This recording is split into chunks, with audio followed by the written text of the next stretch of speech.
Ladies and gentlemen, today we dive in and break down the story behind Season 2 of Modern Warfare 3 in Warzone. And I really do not think it is what you're thinking, because overall, the cinematic that we are given, I'm not going to lie to you, is kind of dumb. And you'll see what I mean as we dive through and break down this actual story. And I don't think it adds too much to the overall Modern Warfare story whatsoever, aside from one thing. I truly believe that the new operator added in with Black Cell by the name of John Doe is actually Simon Ghost Riley. And you'll see what I mean as we go through this video, and to fully understand it, we need to dive into this cinematic, break it down, and I think you'll see what I'm saying by the end of the video. Or at least, I hope what I'm saying is right. You'll also see what I mean by that. But first, let's start out with what this cinematic actually is. I'm a warfighter.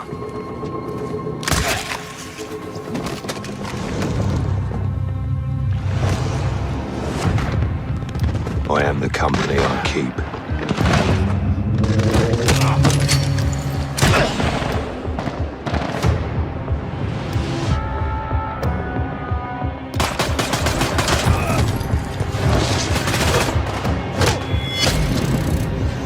I walk through the valley of the shadow of death.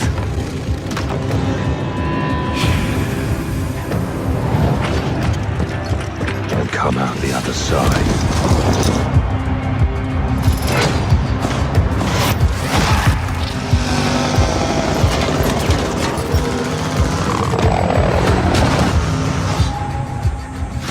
Sometimes, you fight the devil in disguise. Sometimes, you are the devil in disguise. So first things first, I don't know if you caught it, but Ghost is straight up dropping bars. I walk through the valley of the shadow of death. As I walk through the valley of the shadow of death. Now this is actually a Bible verse, but we are going to say, just for the sake of the video, that without a shadow of a doubt, Ghost is 100% a Coolio fan. Now I'm going to be straight up and honest when it comes to this cutscene, the Season 2 cinematic. It's kind of dumb. It doesn't really continue on the story from the Modern Warfare 3 campaign.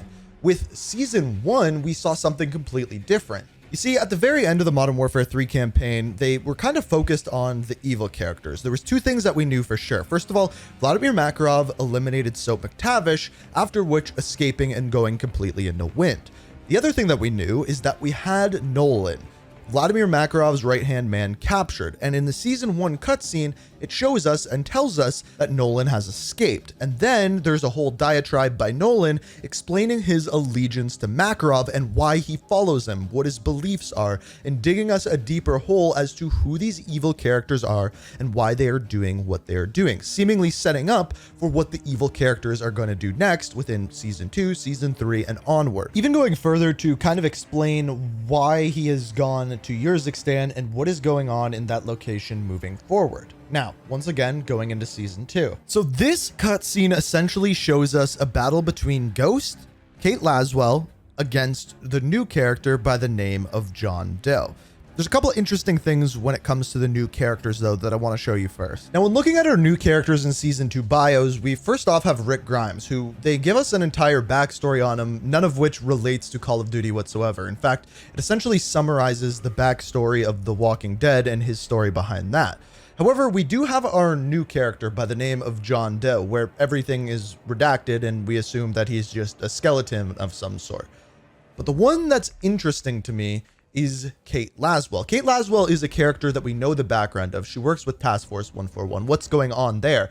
However, when we look at her bio, once again, everything is redacted. Her citizenship isn't there. Her background is completely gone. And you'd think you'd see something here that directly relates to Task Force 141, or even what happens at the very end of the campaign. And what I mean by that is at the very end of the campaign, we see Captain John Price inside of General Shepard's office. He goes in there to literally assassinate him. And he is let into this building, into his room, into his office by none other than Kate Laswell. And I kind of expected something in the post-credits to go on between those two characters, explaining why she let him in there, because she doesn't seem like the type to let that kind of thing happen whereas Captain Price is bending the lines a little bit more throughout the Modern Warfare story.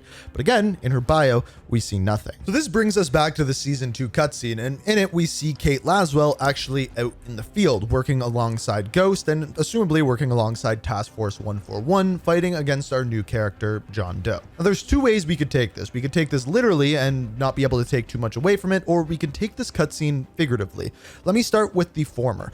As far as taking this cutscene literally, there's a couple things that you need to mention. First of all, by the end of the cinematic, we see Ghost fighting off zombies, including John Doe.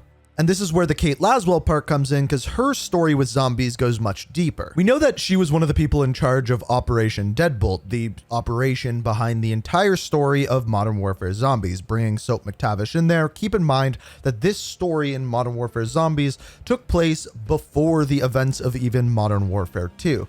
After Modern Warfare 2019, after Viktor Zakhaev was thrown down into the missile silo by Captain Price, when they went to go look for the body, he was no longer there. Blood was found, but he was gone. And then in the zombie cinematic, we see him going into Urzikstan and finding these vials that turn people into zombies. Then Kate Laswell was brought in alongside a member of Task Force 141 being Soap McTavish to perform Operation Deadbolt and try to rid the area of the zombies and stop Viktor Zakhaev. Keep in mind this entire story that I just pledged to you, we don't know if it is canon with the rest of the Modern Warfare universe. It has never been stated. Even in the zombies in Warzone, it has never been clear whether or not that is canon. It's frequently discussed thing in my comments whether or not it is. But that is one option. Now, option number two is very different and very strange for a Call of Duty game, and it stems from the final line that actually Ghost says at the very end of that cinematic.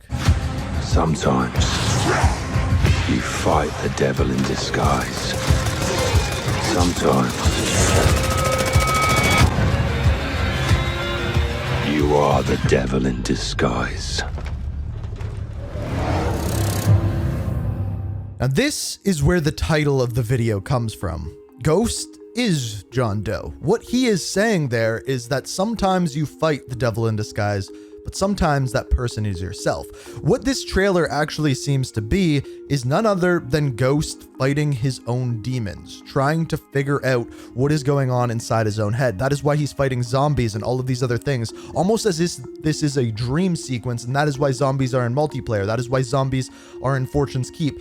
Ghost's head is all messed up and all of these things are going on, and instead of fighting someone else like Makarov, he's actually fighting himself. Hence the resemblance between John Doe and Ghost. Hence him fighting off and standing off against him at the end of that cutscene. Now, another thing to support this is what we know of Ghost's backstory, how he became a ghost, and that was actually faking his death. The name John Doe in and of itself generally represents a body found by police that they don't have an ID for, they don't know who it is, and when we go into the backstory of Simon Riley, or Ghost, he actually faked his death, essentially to get back at rogue members of military who killed his family. And maybe the dark side of him, the John Doe side of him, is who he is really fighting and who he is battling with in the real world.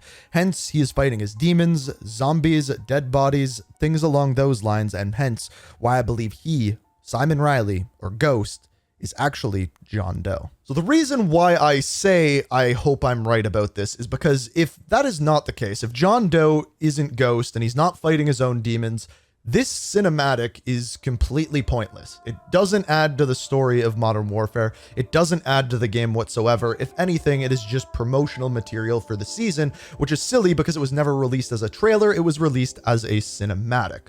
So I hope that this is some sort of inward battle that Ghost is having, and I hope maybe it's expanded on and maybe we get more information on Ghost moving forward. But this cutscene alone, that's essentially all I could take away from it. But if I missed anything, if you enjoyed the video, it's always appreciated if you hit that like button. Let me know what you think down in the comments. If you like Call of Duty Story, make sure you subscribe, turn notifications on. And as always, thank you so much for watching, and until next time, peace. We are